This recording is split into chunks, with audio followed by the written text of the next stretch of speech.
Data atau statistik itu maknanya bisa dua. Satu, karena penegakan atau kesadaran hukumnya baik sehingga tidak terjadi pelanggaran.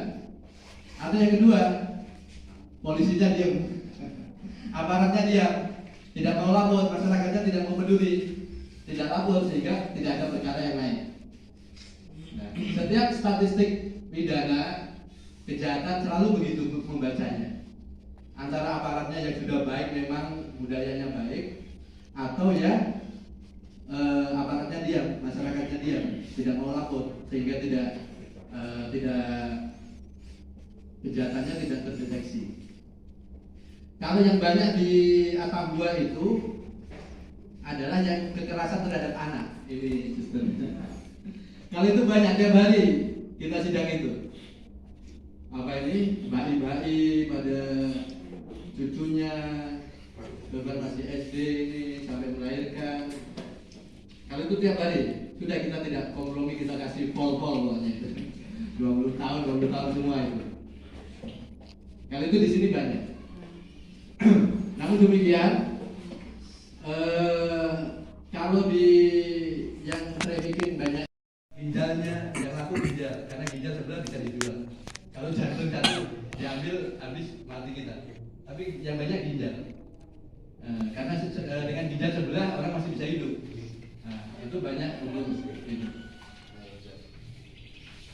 Memindahkan jaringan tubuh atau jaringan tubuh yang lain, tenaganya, kemampuannya, itulah yang dimaksud eksploitasi untuk keuntungan material tertentu. Itu disebut eksploitasi. Jadi semua kegiatan yang muaranya pada eksploitasi ini itu masuk tindak pidana perdagangan orang. Ya. Bapak Ibu gembira ketemu saya di sini daripada ketemu saya di kantor, betul? Betul ya? Betul ya. Mudah-mudahan yang di sini jangan ketemu saya di kantor. Kalau ketemu saya di kantor nanti pindahnya nggak jauh ke depan saya itu. 20 tahun. Nah, yang sering memang seksual. Kalau seksual saya kira kita paham semua, yaitu memanfaatkan organ alat reproduksi untuk keuntungan diperdagangkan. Kalau kemarin yang sini yang ramai yang di kos-kosan itu. Jadi dia ada anak kos disimpan di kos-kosan itu, tapi untuk melayani tamu-tamu. Nah, itu juga masuk ke sini. Kemudian berikutnya, yang ini nanti bisa dibaca. Saya justru ingin fokus ke ini. Saya berapa menit ini? 15 menit ya. Coba naik Mbak. Nah, ini hanya pengertian. Jadi banyak yang terkena di situ. Dari merekrut, mengirim. Tadi kalau dua yang satu itu belum tentu dia tereksploitasi. Tapi pidananya sama. Kemudian pasal 3 memasukkan. Jadi yang disebut perdagangan orang itu juga tidak mesti keluar negeri. Di dalam negeri pun tetap bisa juga termasuk perdagangan orang. Kuncinya itu saja. Asal orangnya menjadi tereksploitasi.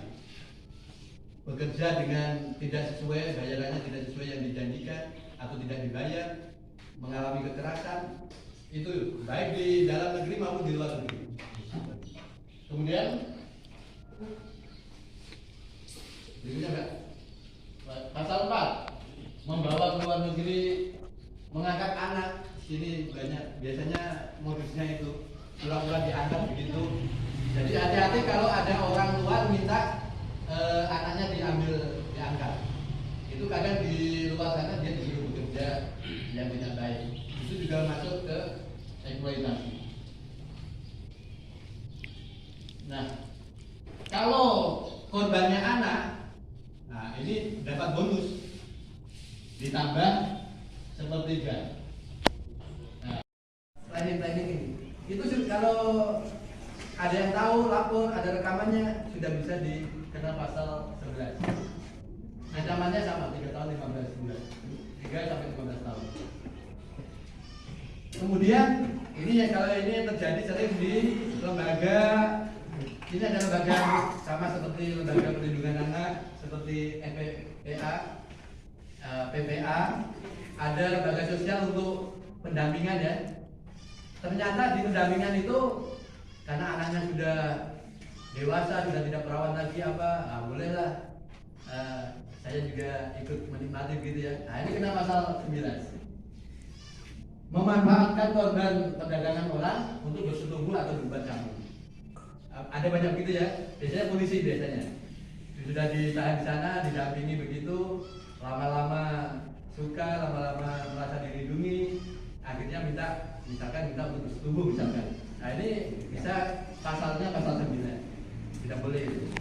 Atau yang lain, dimintain uang, dimintain tidak hanya bersetubuh, tapi juga keuntungan yang lain.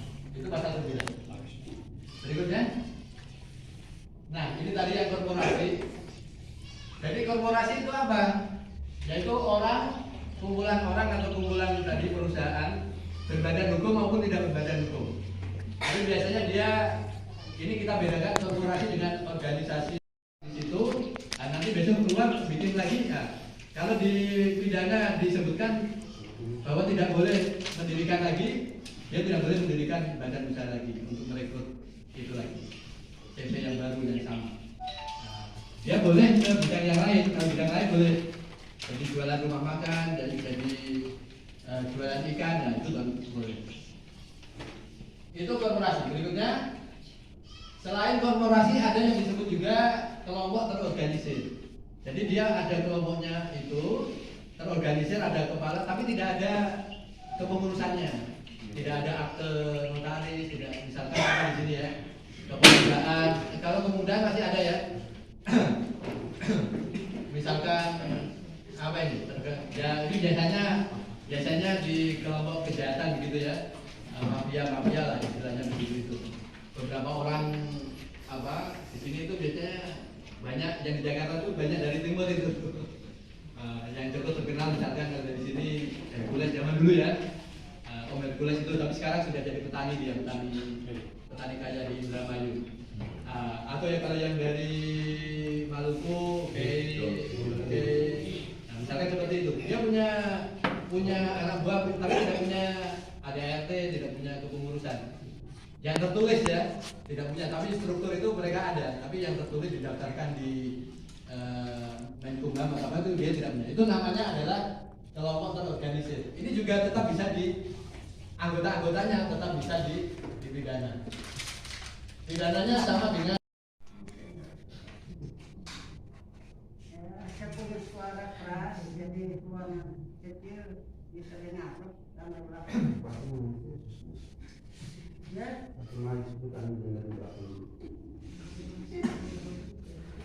Bisa dengar kau Pak? Di belakang nanti ada pakai mic. Bagaimana? Belakang dengar? Dengar.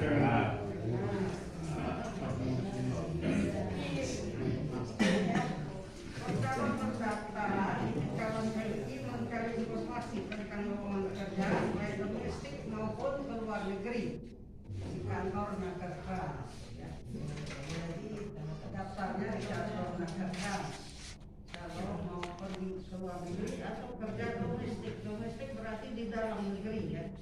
Dalam negeri dari Kalimantan, Papua itu banyak juga orang sini pergi Kalimantan, Papua itu. Sehingga ada masalah itu pemerintah urus ya.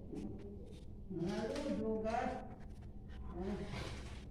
seleksi dan rekrutmen. Jadi ada seleksi ya. Pergi gitu saja, tapi ada seleksi. Mendaftarkan diri pada P3NI, perusahaan penempatan pekerjaan yang mempunyai izin merekrut. Jadi tidak semua. Nah, kalau dulu disebut itu PPPKI ya. PPPKI itu ada banyak. Tapi tidak semua itu memiliki izin merekrut. Karena ada persyaratan untuk mendapatkan izin merekrut. Lalu yang ketiga, sosialisasi tentang job order oleh P3I ya. Yang rapat temu di mentor rekam lahan awan. Lalu melengkapi dokumen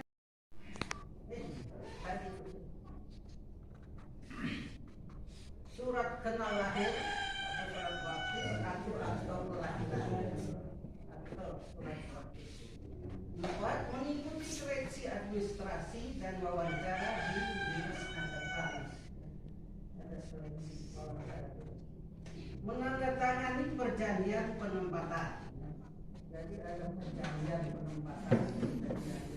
Nanti ditempatkan mana, kerja apa, kerja di restoran atau kerja rumah tangga atau di kelapa sawit. Ini harus ada. Mengikuti pemeriksaan kesehatan, rapid test di klinik, rumah sakit yang didokumentasikan oleh Naker Trans dan Kemenkes. Jadi tidak semua rumah sakit, tidak semua klinik bisa buat ini. Tapi ada di Kupang ada 2 yang bisa buat. Jadi tidak semua rumah sakit bisa yang direkomendasikan oleh pemerintah.